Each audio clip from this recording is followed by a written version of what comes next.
In the fall of 1934, a cold wind moved through the woods near my hometown, carrying with it a quiet that felt heavier than usual. Back then, rural America was struggling. Families lived off the land, prayed for rain, and hoped the next season would be better than the last. Houses sat miles apart, separated by fields, broken fences, and long, lonely stretches of dirt road. People trusted their neighbors because they had no choice, and secrets, especially dark ones, had a way of hiding in plain sight. On the edge of town stood a farmhouse that many locals avoided. The man who lived there, Harold, kept mostly to himself. Some days he was quiet, other days he was short-tempered, unpredictable, and impossible to talk to. His wife tried to keep the home together, but inside those walls something was always wrong. The three children tiptoed through the hallways like they were walking across thin ice, never knowing when Harold's anger would explode. Even the elderly mother-in-law, frail and slow, seemed afraid to make a sound. Neighbors sometimes heard arguments drifting across the fields, plates shattering, doors slamming, muffled cries that died out too quickly. But in the 1930s, people minded their own business. Everyone had problems, and no one believed that a nightmare was slowly unfolding behind that farmhouse door. Harold grew stranger as the months passed. He wandered the woods at night, muttering to himself. He spent long hours in the root cellar behind his home, slamming the doors shut whenever someone walked too close. Neighbors noticed the smell, a sour, rotting odor that clung to the air. Harold always blamed it on spoiled vegetables.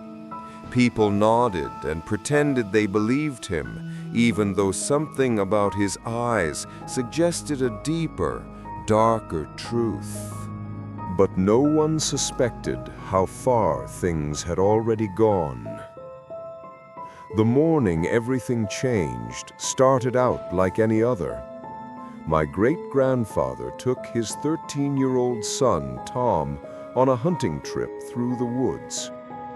The sky was a pale gray, the kind that made everything feel colder. The ground was damp, leaves matted together under their boots.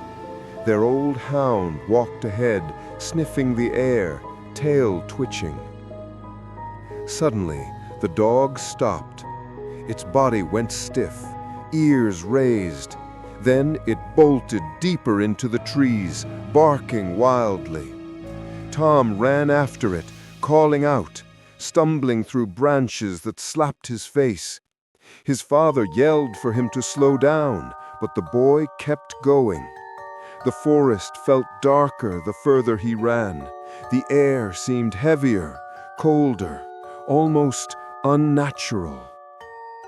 Then he saw it. The dog circling something half buried under leaves and dirt. A burlap sack. The dog whined, pawing at it. Tom knelt, confused, and reached for the rope tied around the top. His breath came out in little clouds. Something inside him whispered not to open it, but curiosity pulled his hand forward anyway.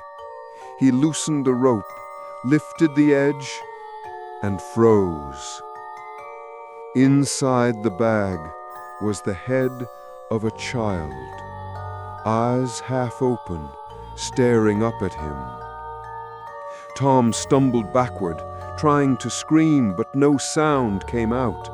His heart hammered so loudly he couldn't hear anything else. The world around him felt blurry, unreal. Then he felt it. The cold presence of someone standing behind him. He turned slowly. Harold stood there, dirt on his clothes, breathing hard, holding another burlap sack, fresh blood dripping from the bottom.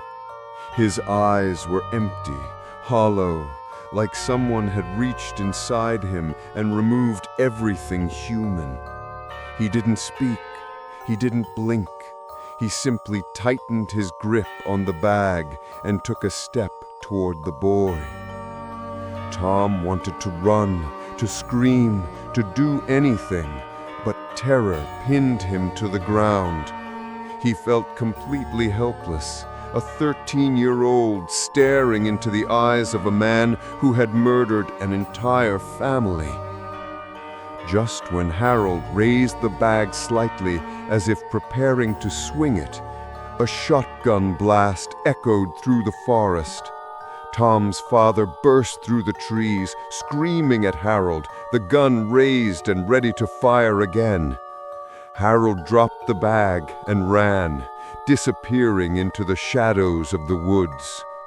Tom collapsed to the ground, shaking uncontrollably.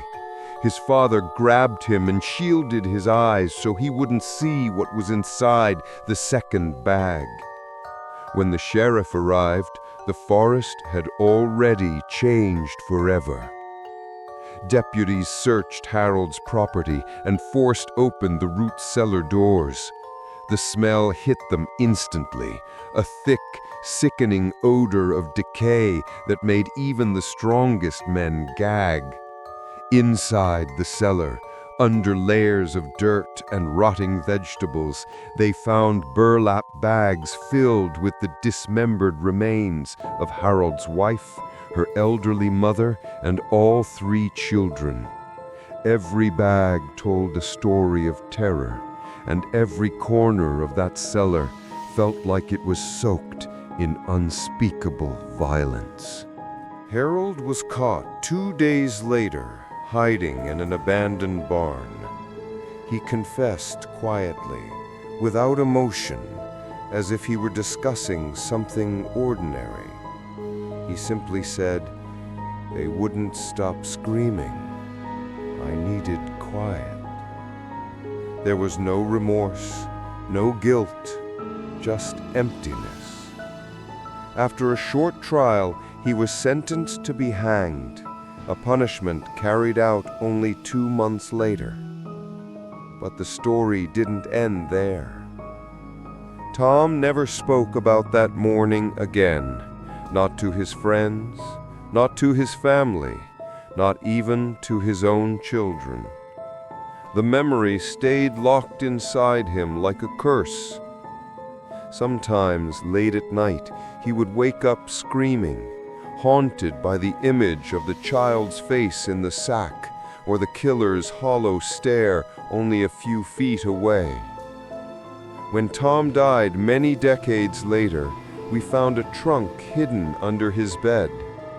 Inside were old newspaper clippings about the murders, sheriff's reports, a hand-drawn map of the woods where he found the sack, and a piece of rope, the same kind that had been tied around the burlap bag.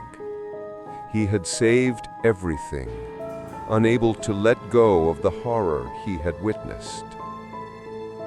People in town say the woods near the old farmhouse are haunted. They talk about strange sounds at night, about lights flickering between the trees, about a feeling that something or someone is still watching from the shadows. But I think the truth is far more tragic. Some places don't need ghosts to be haunted. Some memories are terrifying enough on their own. And sometimes the people who survive carry the heaviest hauntings of all.